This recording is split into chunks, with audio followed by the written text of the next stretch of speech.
नमस्कार, मी नवापूरकर. आपले गाव आपली माणसे. आज मी एका शेतकऱ्याची व्यथा मांडत आहे.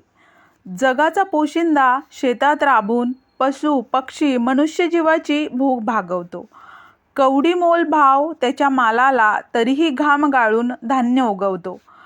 स्वतः पिकवल्या धान्याचा ना तोंडी सुखाचा घास येतो. कर्जात बुडतोय शेतकरी, गडी सावकाराची फास येते.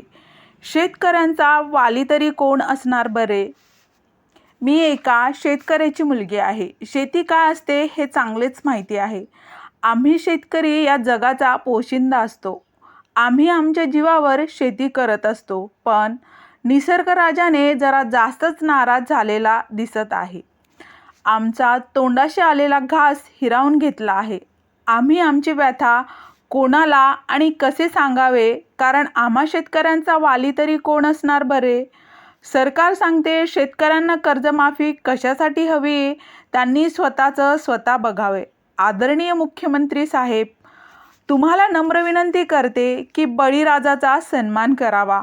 तो आज राबतो म्हणून आज आम्हाला पुरेसा आहार उपलब्ध होत आहे.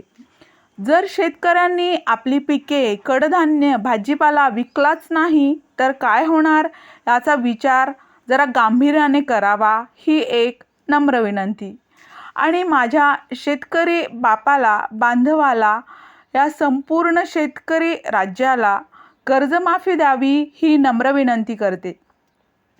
हा व्हिडिओ बघताना अश्रू अनावर झाले नाही तर काय?